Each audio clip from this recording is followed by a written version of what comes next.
कल लेसन में दो थ्योरम पढ़ी हैं, एक थेल्स थ्योरम पढ़ी है, एक थेल्स का कन्वर्स पार्ट पढ़ा है। अब उससे रिलेटेड हमने आपको क्वेश्चंस कराए हैं, कल क्वेश्चंस बहुत सारे कराए गए हैं, उसके पहले भी कराए गए हैं। आज हमारे पास जो थ्योरम है ट्रायंगल की, internal angle bisector theorem. Triangle के आपको पता होगा, कोई भी ट्रायंगल या त्रिभुज है उसके तीन इंटरनल एंगल होते हैं, जिसको इंटीरियर एंगल भी आप कह सकते हो। आप पहले इस थ्योरम का मतलब समझिएगा, फिर आपको इसका प्रूफ समझाएंगे। एज्यूम करता हूं मेरे पास ये एक ट्रायंगल है, ये एक हमारे पास ट्रायंगल है, इसके तीन इंटीरियर एंगल, एक ये, दूसरा इंटीरियर एंगल ये, तीसरा इंटीरियर एंगल ये। ट्रायंगल अगर हम नाम दे दें अपने हिसाब से तो ABC कंसीडर कर लिया कि एक ट्रायंगल है जिसके तीन interior angle, interior angle A, interior angle B, interior angle C है। आपको पता होगा कि इंटीरियर एंगल का जो समेशन होता है वो 180 डिग्री होता है। क्वाड्रिलेटरल में चार इंटीरियर एंगल होते हैं, उनका समेशन जो होता है 360 डिग्री होता है। अब इंटीरियर एंगल बाइसेक्टर जो थ्योरम हम आपको पढ़ाने के लिए उपस्थित हुए हैं वो क्या लिखा है, internal angle bisector theorem of triangle. जो ट्रायंगल होगा उसके इंटरनल एंगल का जो बाइसेक्टर होगा वो क्या होगा, जाकर के वो कैसे क्या होगा वो हम आपको समझाने आए हैं। तो हमारे पास मान लो कि एंगल B है, एंगल B के इंटरनल एंगल का बाइसेक्टर करिए, तो आप देखोगे अगर इसके बाइसेक्टर का मतलब हुआ जाकर के इंटरनल एंगल B को जो है आप दो खंडों में बांट दीजिए। जब आप इसको दो खंडों में बांटोगे तो मान लेते हैं ये AC को पॉइंट D पे मिलता है। समझिएगा, अगर BD जो है एंगल B का बाइसेक्टर है तो इसने जो है बाइसेक्टर में ट्रायंगल की अपोजिट साइड को दो खंडों में बांटा। अगर इनका मैं रेशियो ले लेता कि एक खंड हुआ AD, दूसरा खंड हुआ DC, AD DC, तो ये किसके बराबर होगा जाकर के, ये बराबर होगा इस एंगल को, एंगल B को कंटेन करने वाले आर्म के रेशियो के बराबर होगा। एंगल B को कंटेन करने वाली दो आर्म हैं, दो भुजाएं हैं जिनकी वजह से एंगल B बना है, एक BA है और एक BC है। एक आप देखिए AB है, एक BC है, AB है और BC है। तो किस रेशियो में लिखेंगे कि AB पहले लिखेंगे कि BC पहले लिखेंगे?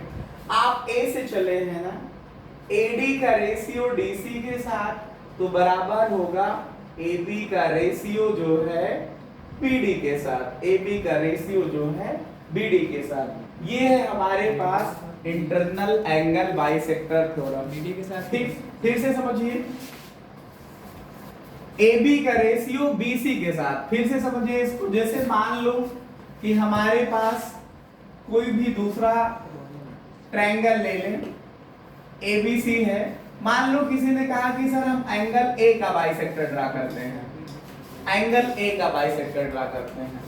इसने BC को पॉइंट D पे कट कर दिया है, इसने BC को पॉइंट D पे कट कर दिया है, तो ये एंगल जो बाइसेक्टर हुआ वो BC को D पे कट कर रहा। तो अगर आपको रेशियो लेना है कि जैसे एक पार्ट हुआ BD और दूसरा पार्ट हुआ DC, एक पार्ट हुआ BD, दूसरा पार्ट हुआ DC, तो एंगल A को कंटेन करने वाली दो साइडें, एक हुआ जाकर के आपके पास AB, दूसरा हुआ AC, तो होगा क्या, किस रेशियो में लिखोगे, BD का रेशियो DC के साथ बराबर होगा, B से चले हैं आप तो साइड को कंटेन करने क्या रेशियो लिखिए, तो BA का रेशियो AC के साथ, BA का रेशियो AC के साथ।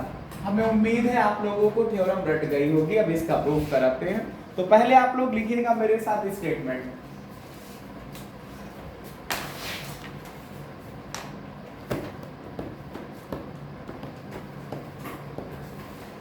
The internal bisector of an angle, internal bisector of an angle, internal bisector of an angle, internal bisector of an angle, internal bisector of an angle of triangle, of triangle divides the opposite side internally, divides the opposite side internally, divides the opposite side internally in the ratio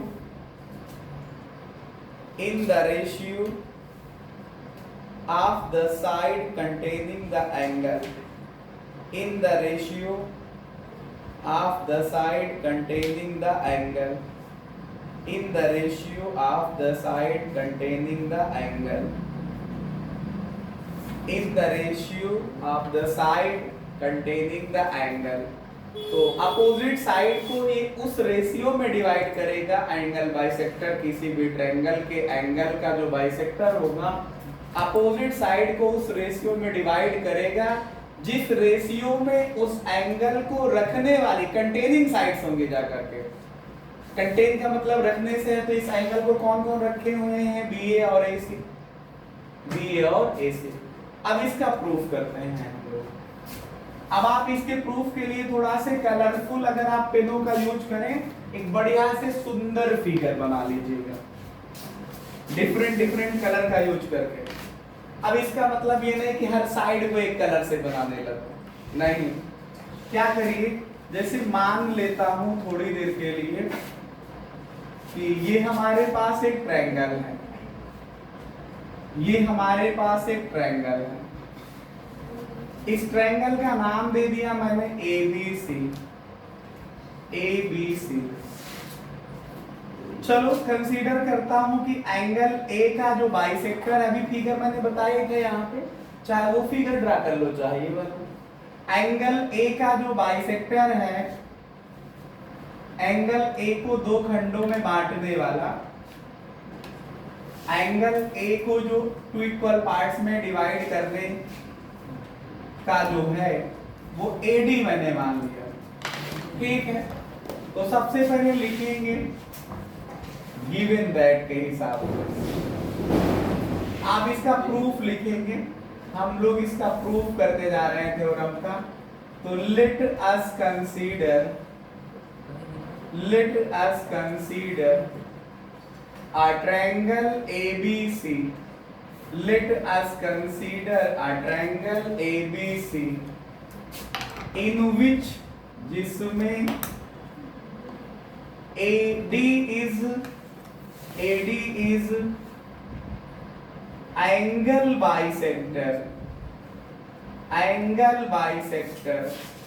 of angle A लिखिए या BAC लिख दीजिए। Angle A लिख दीजिए, चाहे आप BAC कह दीजिए, दोनों का एक ही मतलब है। इसका ये मतलब हुआ कि अगर जो आपका AD है एंगल A का बाइसेक्टर है, तो इसका ये मतलब हुआ कि आपके पास BAD ये वाला एंगल और आपके पास BAC ये वाला एंगल बराबर होगा। एंगल BAD जो है वो इक्वल होगा एंगल DAC के, एंगल DAC के। अगर ये दोनों एंगल बराबर होंगे तो इतना आप लोग लेकर के चलेंगे। फिर हमारा जो टारगेट है ये हमें प्रूफ करना है या सिद्ध करना है क्या, कि हियर वी वांट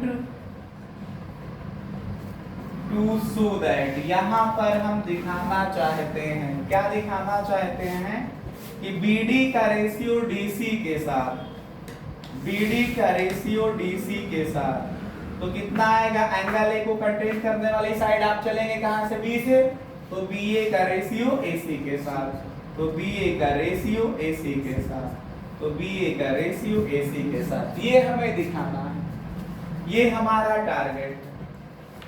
अब यहाँ पे आप थोड़ा से अभी तक जो भी ट्रायंगुलेशन में हम लोगों ने पढ़ रखा है उसमें ऐसा कुछ होना चाहिए, क्या होना चाहिए, कि कोई एक ट्रायंगल हो, ट्रायंगल की एक साइड के पैरेलल कोई लाइन सेगमेंट हो, तो थेल्स थ्योरम लगा सके हम रेशियो इक्वल करने के लिए। तो यहाँ तो कोई किसी के पैरेलल हमको दिख ही नहीं रहा, तो आप करेंगे क्या, फिर कैसे पैरेलल दिखाएंगे इसको, ये बात समझने लायक है। तो जो एंगल ए को छोड़ दीजिए, तो चाहे बी से और चाहे सी से एक लाइन ड्रा करिए जो एडी के पैरेलल हो, चाहे बी से और चाहे डी से, चाहे बी से और चाहे सी से, एंगल ए पे तो है ही है, उसको छोड़िए, चाहे बी से चाहे सी से एक लाइन ड्रा करिए जो एडी के पैरेलल। तो हमने किया क्या, थोड़ा मैं इधर लिख चुका हूं, मैं इधर मदद ले लूंगा। तो मैंने सी से एक लाइन खींच दी जो एडी के पैरेलल है, ऐसे देखिएगा आप लोग, थोड़ा से प्रयास किया है मैंने खींचने का, सी से लाइन खींचेंगे हम। आप लोगों के पास स्केल लेकर के बैठे होंगे ना, आप लोग स्केल की हेल्प से बढ़िया सुंदर सी लाइन खींचिएगा।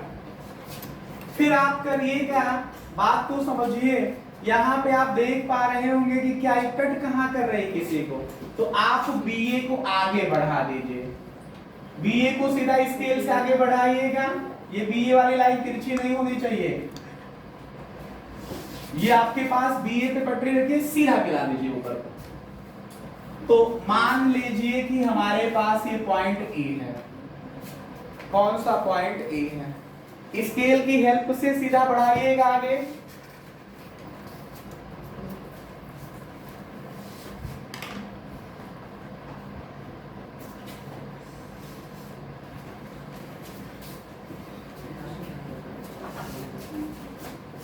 तो कंस्ट्रक्शन करना है आपको, वी ड्रा क्या सीई पैरेलल टू एडी, हमने सीई को ड्रा किया है एडी के पैरेलल, व्हेन जब बीए को प्रोड्यूस करते हैं, when BA produced to D, when BA produced to E, जब BA को E तक बढ़ाते हैं, then CE beats, CE मिलती है at E पे, at E पे किसको मिलती है, at E टू किसको मिलती है, आपके पास BA को। जब हमने CE को AD के पैरेलल खींचा, तो ये क्या कर रही है, CE जो है जब BA को आगे बढ़ाते हैं तो पॉइंट E पे मिलती है, ठीक है।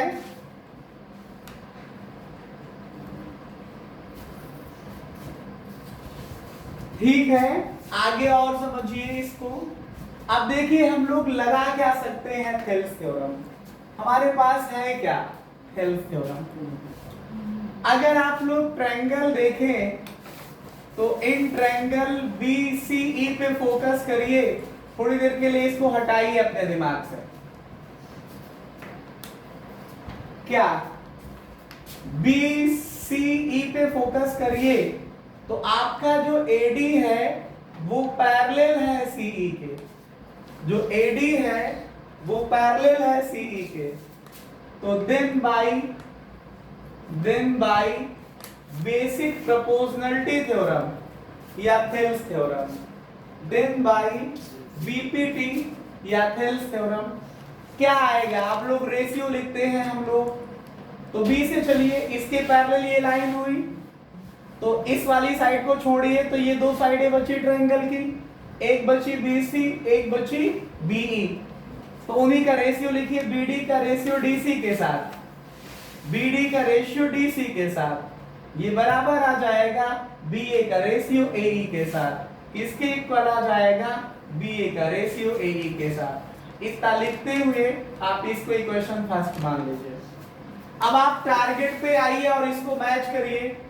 आपका टारगेट था BD का रेशियो DC के साथ बराबर BA का रेशियो AC के साथ, मतलब जो AE आया है उसके स्थान पे हमें AC दिखाना है।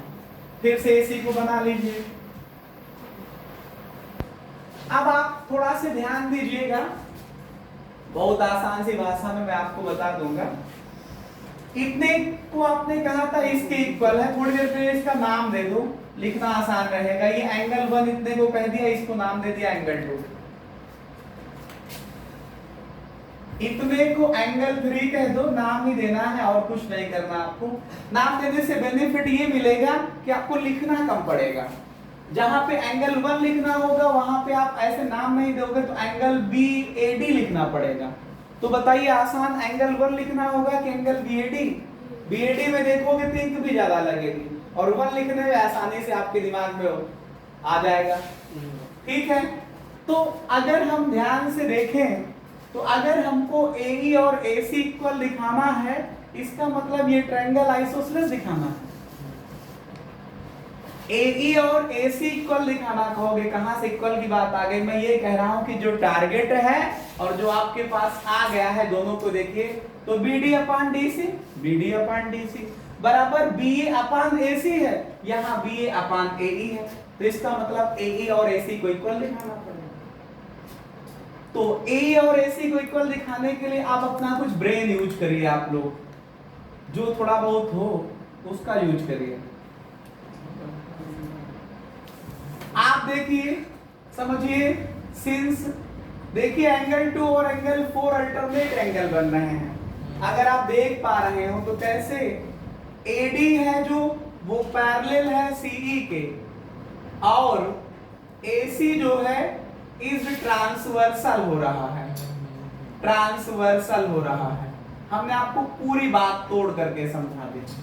देख लीजिए फिर से, ये AD है, ये CE है, ये दोनों इस पैरेलल हैं, और ये एंगल 2 यहाँ पे लिखा है, ये एंगल 4 लिखा है। तो मैंने हमेशा बताया, क्लास 9 से पढ़ाते चले आ रहे हैं लोगों को, बताता हूं जब N फिगर बने या Z फिगर बने तो क्या होते हैं, एंगल ये जो बनते हैं वो अल्टरनेट एंगल होते हैं। जा करके कैसे एंगल बनते हैं? अल्टरनेट एंगल बनते हैं। तो जो आपके पास ये अल्टरनेट एंगल है, जो आपके पास अल्टरनेट एंगल है, अल्टरनेट एंगल है वो क्या है? एंगल 2 है और एंगल 4 है। ये क्या है? ये दोनों एंगल अल्टरनेट एंगल्स हैं। दोनों एंगल कैसे हैं? अल्टरनेट एंगल्स हैं। और देखिए थोड़ा से और समझिए, 2 तो 4 के बराबर दिखा दिया मैंने, और 1 का 3 से क्या रिलेशन है? तो 1 का 3 के साथ रिलेशन अभी आपको समझ में आ जाएगा थोड़ी देर में। आप देखिए कि ये DE वाली लाइन जो है ये CE वाली लाइन के पैरेलल है, और ये वाली लाइन ट्रांसवर्सल आ रही है। एंड जो आपके पास DA है वो पैरेलल है CE के, और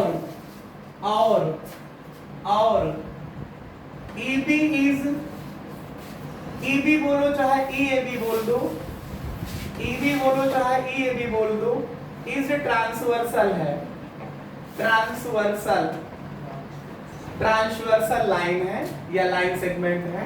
इस फिगर को हम आपको तोड़ के पीछे दिखाने जा रहे हैं। यहाँ कहीं पे D लिखा है, यहाँ कहीं पे A लिखा है, ऐसे चले आओ तो यहाँ कहीं पे C लिखा है, यहाँ कहीं पे E लिखा है, इसको ऐसे मिलाया जा रहा है, यहाँ पे A है। तो ये एंगल आप कह रहे हो सर ये 3 है, और ये वाला एंगल कह रहे हो 1 है। ये दोनों एंगल इक्वल होंगे, करेस्पॉन्डिंग एंगल होने के नाते। ये दोनों एंगल कैसे एंगल हैं? करेस्पॉन्डिंग। कैसे? ये लाइन इसके पैरेलल है, ये ट्रांसवर्सल लाइन कट करेगी तो ये एंगल सेम पोज में आ रहा है, ये करेस्पॉन्डिंग एंगल है। तो एंगल 1 जो है और एंगल 3 जो है वो कैसे हैं? इक्वल है। क्यों एंगल इक्वल हैं? ये दोनों एंगल आपके पास करेस्पॉन्डिंग एंगल हैं, करेस्पॉन्डिंग एंगल्स हैं। अगर ये करेस्पॉन्डिंग एंगल्स है तो अच्छी बात है। अब देखिए कि सिंस आप बात को समझिए कि AD जो है इज एंगल बाइसेक्टर है, एंगल बाइसेक्टर है किसका? एंगल A का। इसका मतलब हुआ कि एंगल 1 जो है और एंगल 2 जो है वो इक्वल है। AD जो है वो एंगल बाइसेक्टर है एंगल A का, इसका मतलब एंगल 1 एंगल 2 इक्वल है। तो जब 1 2 इक्वल है और 1 की वैल्यू को मैंने निकाला एंगल 3 के और 2 की वैल्यू को मैंने प्रूव किया एंगल 4 के, तो इस ट्रायंगल में आप देखिए तो एंगल 3 और एंगल 4 इक्वल प्रूफ हो गए। इसका मतलब हुआ कि जो ट्रायंगल है AEC is an isosceles triangle. Isosceles triangle का मतलब समद्विबाहु त्रिभुज हुआ। अगर ये आइसोसेलेस ट्रायंगल है तो फिर आपको पता है कि आइसोसेलेस ट्रायंगल में जो एंगल इक्वल होते हैं उनके अपोजिट साइड भी इक्वल होती हैं। तो अगर एंगल जो आपका 3 है और एंगल 4 इक्वल है तो इसका मतलब हुआ कि एंगल 3 के अपोजिट साइड AC एंगल 4 के अपोजिट साइड AE इक्वल होंगे। तो AC की वैल्यू AE के इक्वल होगा। इसे इक्वेशन सेकंड मान लीजिए। मैं यही तो कह रहा था कि AE और AC इक्वल दिखाऊं तो अपना काम हो जाएगा। AE की वैल्यू को यहाँ AC रख दीजिए तो बाय इक्वेशन फर्स्ट कहां से रखोगे, सेकंड की मदद से। तो फर्स्ट हमारे पास BD अपॉन DC है is equal to BE upon AE है, तो ये आया BD upon DC is equal to BA upon AE को हम AC लिख देंगे। इस तरह से करते हुए हमारा interior angle bisector theorem of triangle जो है वो कंप्लीट हो जाती है।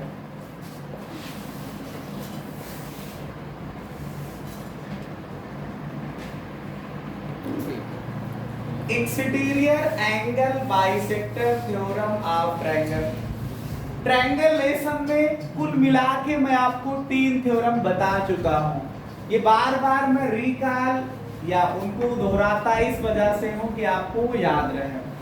पहली मैंने बताया थेल्स थ्योरम, दूसरा बताया कन्वर्स ऑफ थेल्स थ्योरम, तीसरा बताया ट्रायंगल के इंटीरियर एंगल की बाइसेक्टर थ्योरम, चौथा बताने जा रहा हूं किसी भी ट्रायंगल के एक्सटीरियर एंगल का जो बाइसेक्टर होगा वो अपोजिट साइड को एक्सटर्नली उस रेशियो में डिवाइड करेगा जिस रेशियो में उस एंगल को कंटेन करने वाली साइड होंगे। जाकर के जिस रेशियो में उस एंगल को कंटेन करने वाली साइड होगी, यही आपको लिखना है इसका statement.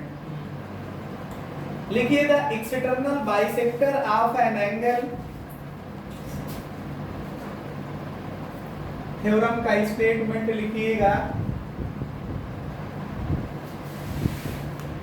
External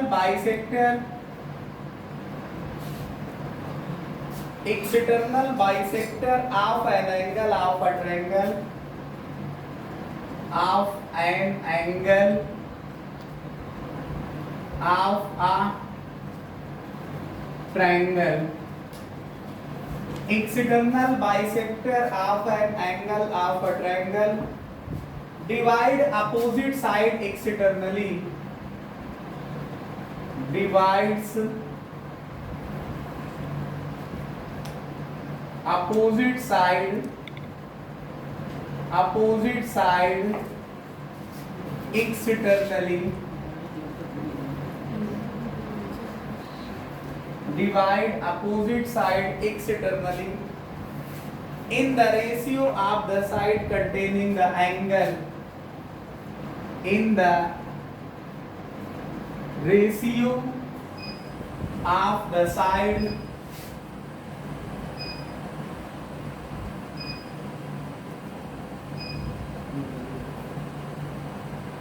containing the angles, containing the angle। तो ये है हमारे पास एक्सटर्नल एंगल बाइसेक्टर थ्योरम। आप इसको ध्यान से देखिएगा। जैसे मान लेते हैं कि ये हमारे पास एक ट्रायंगल है,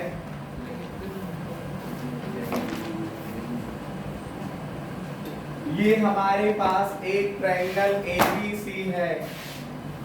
इसको थोड़ा से आप लोग आगे बढ़ा दीजिए। मान लो D तक आगे बढ़ाया, तो जब D तक आगे बढ़ाओगे तो ये बाहर का एंगल हो गया। इस बाहर के एंगल का आप बाइसेक्टर ड्रा कर दीजिए। With the help of scale, scale की मदद से आप बाइसेक्टर खींच दीजिए। जब आप BC को आगे बढ़ाओगे, जब आप BC को आगे बढ़ाओगे तो मान लेते हैं कि ये D पे काटता है, मान लेते हैं कि ये D पे काटता है, तो हमारा जो टारगेट है वो क्या होगा, हमारा टारगेट है वो क्या होगा कि आपका जो ये अपोजिट साइड BC को इसने बाहर डिवाइड किया जा करके ना, तो BD का रेशियो CD के साथ, और एंगल A को कंटेन करने वाली साइड A कौन सी हुई, एंगल A को कंटेन करने वाली साइड कौन सी हुई, एंगल A को कंटेन करने वाली साइड AB और AC हुई, तो AB का रेशियो AC के साथ, AB का रेशियो AC के साथ।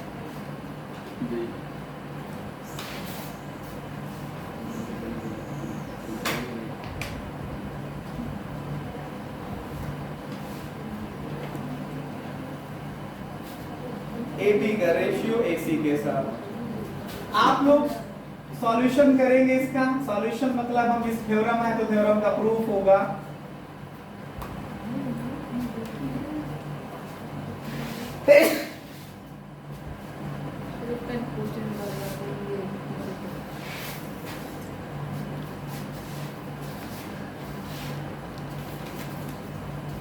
इसको देखिए, लेट अस कंसीडर, यहां पे मैं लिख रहा हूं, लेट अस कंसीडर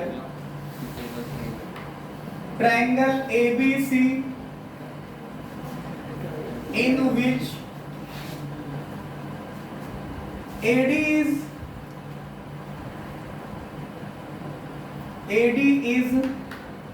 AD है angle bisector of exterior angle A, exterior angle A का एंगल बाइसेक्टर है। थोड़ा सा ध्यान दीजिए, इतने एंगल को मैंने 1 कह दिया, इतने एंगल को 2 कह दिया, तो इसका मतलब एंगल 1 और एंगल 2 इक्वल आएंगे, एंगल 1 और एंगल 2 क्या आएंगे, इक्वल आएंगे।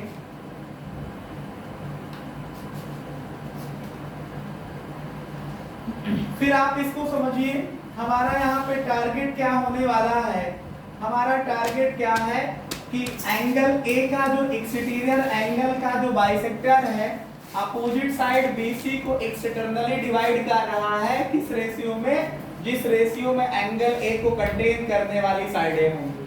तो मतलब BD का रेशियो CD के साथ, अगर हम बात करें BD का रेशियो CD के साथ, तो बराबर आएगा BA का रेशियो AC के साथ, बराबर आएगा BA का रेशियो AC के साथ। उसके बाद में यहाँ पे समझिएगा, हमको कुछ अलग से काम करना पड़ेगा। बार बार मैं आपको यही समझा रहा हूँ कि जब तक ये थेल्स थ्योरम अप्लाई ना कर पाओ तब तक आप इसे सॉल्व ही नहीं करके दिखा सकते हो। तो देखिए, एंगल A ये हुआ था, एंगल A के अलावा दो पॉइंट B और C ऐसे हैं जो इसके पैरेलल लाइन जहां से खींची जा सके। तो आप बताइए, AD के पैरेलल C से खींच सकते हैं हम लोग? AD के पैरेलल C से लाइन, AD के पैरेलल C से लाइन अगर आप ड्रा करो तो मान लो कि CE लाइन है, CF मान लो, छोड़िए इसको H मान लीजिए, CH ज्यादा अच्छा रहेगा। तो हमने क्या कर दिया, इसके पैरेलल ये लाइन मैंने ड्रा कर दिया, इसके पैरेलल, ये पैरेलल आपको दिखनी भी चाहिए, आपके कहने से काम नहीं चलेगा, ये दिखनी भी चाहिए लगभग में, एग्जैक्ट भले ना हो लेकिन अप्रॉक्सीमेटली दिखनी चाहिए। तो कंस्ट्रक्शन में मैंने क्या किया, कंस्ट्रक्शन में किया क्या, वी ड्रा, हमने खींचा CH पैरेलल टू AD या CH पैरेलल टू DA, मैंने खींचा क्या, CH DA के पैरेलल खींचा। ठीक है, अब सॉल्यूशन तो हम कर ही रहे थे, अब उसके बाद इसको सॉल्व करता हूं। आप देखिए, इसको देखिए थोड़ी देर के लिए, इसको हटा के सोचिए, अपने दिमाग को अप्लाई करिए। एक ये ट्रायंगल बन रहा है, कौन सा है, BAD। इन ट्रायंगल BAD को देखिए, इन ट्रायंगल, अब यहां से सॉल्यूशन कर रहा हूं मैं पूरा विधिवत। इन ट्रायंगल BAD को देखिए, तो जो आपके पास HC लाइन है वो पैरेलल है AD के। तो जब एक ट्रायंगल में एक साइड के पैरेलल आपके पास AD के पैरेलल HC लाइन है, तो आप क्या करोगे, बेसिक प्रोपोर्शनैलिटी थ्योरम को अप्लाई करोगे, बाय BPT लगाइए। तो क्या आएगा, BC का रेशियो CD के साथ और यहाँ BH का रेशियो HA के साथ, ये बराबर आ जाएगा। अब आप थोड़ा से ध्यान दीजिए, आपको BC का रेशियो CD के साथ नहीं लाना है, आपको लाना है BD का रेशियो CD के साथ। तो यहां तो BC आया और यहां पे आ रहा है हमारे पास BD लाना है। तो अगर BC में CD जोड़ दे तो BD हो जाएगा। और ऐसे जोड़ने वाली प्रथा जब स्टार्ट होती है तो ध्यान दिया जाता है कि बचाना किसको है, CD बचाना है ना, जिसको बचाना होता है वो डिनोमिनेटर में होना चाहिए।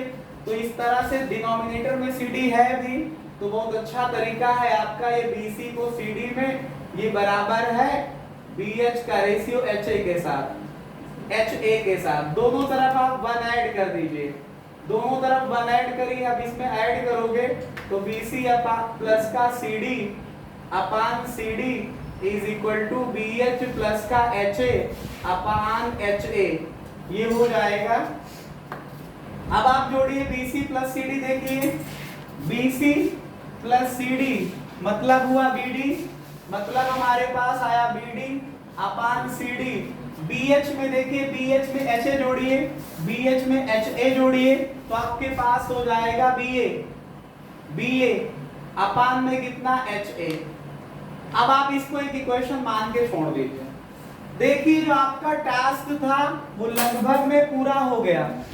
आप मिलाइए BD अपान CD बराबर BA अपान HA आ रहा, बस वही जैसे इंटरनल एंगल बाइसेक्टर थ्योरम में एक ये डिनोमिनेटर बच रहा था कि इक्वल नहीं है, वैसे यहाँ भी बच गया। अब आप ध्यान से देखिएगा, इसको समझिएगा। आपका जो HA है उसके स्थान पे हमको चाहिए AC। ये जो HA आ रहा है इसके स्थान पे हमको क्या चाहिए, AC। तो HA के स्थान पे AC आ सकता है। कब, जब ये ट्रायंगल को मैं आइसोसेलेस दिखा ले जाऊं, जब ये ट्रायंगल आइसोसेलेस दिखा ले जाऊं। HA इस एंगल को आप 3 कह दीजिए, इसको कह दीजिए 4, ठीक है। अब देखिए, आप बताइए कौन लाइन किसके पैरेलल है। नाउ आप देखेंगे तो HC पैरेलल है, HC पैरेलल है AD के, और जो आपके पास AC है इस ट्रांसवर्सल लाइन है, या ट्रांसवर्सल साइड कह सकते हो, या ट्रांसवर्सल लाइन, वैसे लाइन नहीं, लाइन सेगमेंट कह दो, line segment, transversal line segment. अब बताइए, अगर ये ऐसा है कि ये लाइन इसके पैरेलल है, ये लाइन इसके पैरेलल है, कौन लाइन, HC पैरेलल है किसके, AD के, ये ट्रांसवर्सल हुआ, तो एंगल 3 और एंगल 1 बराबर होंगे क्योंकि अल्टरनेट एंगल बन रहे हैं। देख लीजिए, ये HC जा रहा है, ऐसे AD जा रहा है, ये यहां से मिला है, ये एंगल 3 है, ये एंगल 1 है। तो एंगल 1 और एंगल 3 क्या है, एंगल 1 एंगल 3 क्या है, इक्वल है, क्यों इक्वल है, ये आपके पास अल्टरनेट एंगल्स हैं, अल्टरनेट एंगल्स हैं। फिर से देखिए, HC पैरेलल है AD के, और EAHB जो आपको दिख रहा है लाइन सेगमेंट, वो क्या है, ट्रांसवर्सल है, क्या है, इज ट्रांसवर्सल है, लाइन सेगमेंट है। अब इसी फिगर को मैं आपको फिर से समझाने जा रहा हूं कि देखिए, वहां पे फोकस करिए फिगर पे, ये HC है, ये HC है, और ये हमारे पास AD है, ये A, यहाँ पे D है। ऐसे एक लाइन सेगमेंट आया है कि नहीं, जिसका नाम EAHB है, आप देखिए ये आपके पास